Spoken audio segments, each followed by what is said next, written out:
Do you want the United States to win in Iraq? Well, you know, in the beginning, here was my position in the beginning, and I think I sort of felt the way everybody did.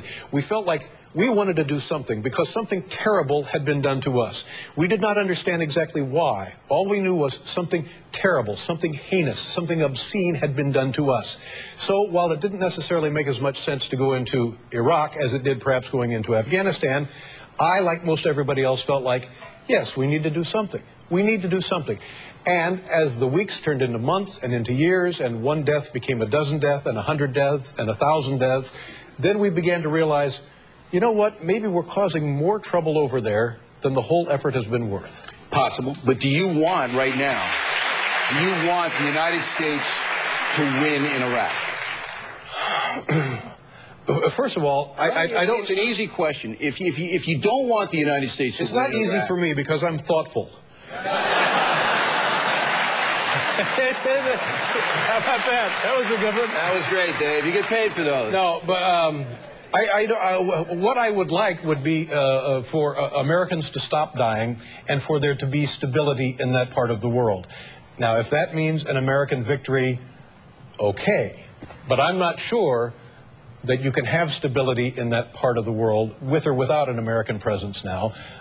So I would do whatever it takes to stop Americans dying. Do you think that before the Iraq invasion started, there was stability in that part of the world? Do you believe that? Well, let me ask you a question. Was there more heinous, more dangerous violence taking place then in Iraq, or is there more heinous, dangerous violence taking place now in Iraq? It's pretty much a tie. Well, then how can we... Oh, stop it. Come on. Saddam Hussein slaughtered 400,000 people, all right? So knock it off.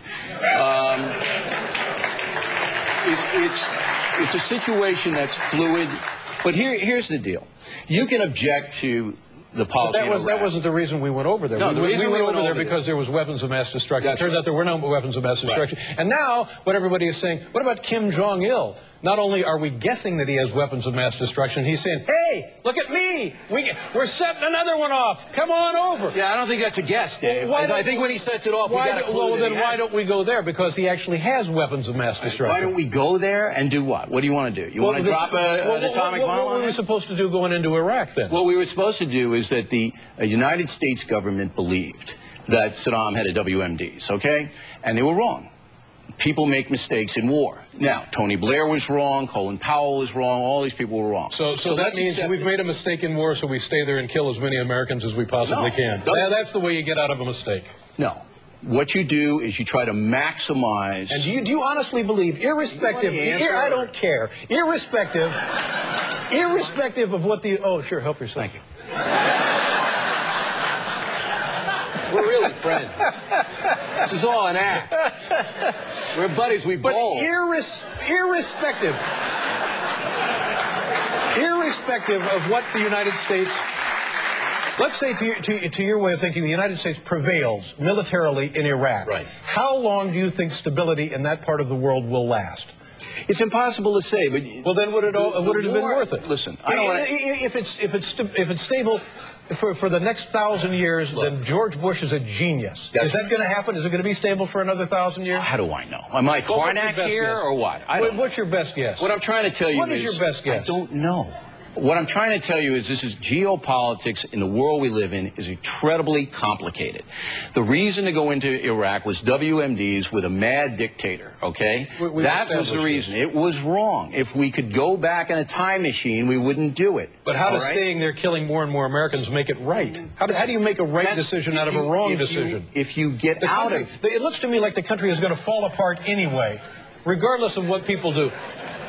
Do you think stability will prevail over there? Dave, if you get out of Iraq and leave it in chaos, Iran comes in, takes over, all right? And then we basically have a 10 times worse situation because the oil flow then goes under the jihadists in Iran. You want to debate geopolitics with me? Do you really? It's all about oil. You just answered the question. Absolutely, it's all about oil. The whole world is about oil. Right. It's all about oil. That's why we're there. Big deal. Your show's not going to be on left and right. All right, look.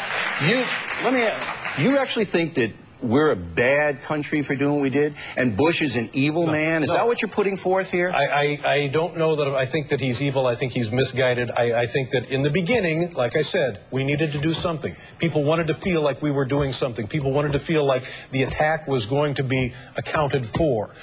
Well, to my way of thinking, the attack really hasn't been accounted for. And beyond that... It hasn't been accounted for in the sense that we made... Look, everybody says beyond that, terrorism now is a far more... It's white hot. Where previous to the disruption in Iraq, it was a fact of life. It was a gruesome fact of life. But now it's become a damn intramural sport. Hold it. I think it was pretty white hot on 9/11 when 3,000 people were slaughtered in the streets of the city. So why, what you're doing is you're making a mistake of oversimplifying a very complicated situation. Oh, I'm oversimplifying. Yes, you are. We made a mistake on WMDs. That is true. All right, solve the mistake. Correct the mistake. The mistake cannot be corrected. But what can happen is, and I'm praying it is happening, is that we stabilize that situation over there so that it becomes a functioning democracy. It might not happen, but the intent was noble, to make it a democracy, to make Afghanistan a democracy, to put pressure on the Iranians who are causing all kinds of trouble. But why did we stay in Afghanistan? Why did we stay in Afghanistan? It seemed to me that Afghanistan was more directly the source. I mean, there's been no tie proven between Saddam Hussein and Al-Qaeda, the Taliban, anything. You know what Ansar al-Islam is? Do you know what that is? You don't. All right, and I'm not saying this in a condescending way. I'm really not. Okay? I'm not going to call you a bonehead or a pinhead. Right. Ansar al-Islam was the al-Qaeda affiliate in northern Iraq that tried to poison the British water supply with ricin. They operated with Saddam Hussein's okay. Again, complicated, but it isn't so black and white, Dave. It isn't we're a bad country, Bush is an evil liar. I didn't say we were a bad country. I didn't say he was an evil liar. Good. You're putting words in my mouth. Just the way you put artificial facts in your head. All right.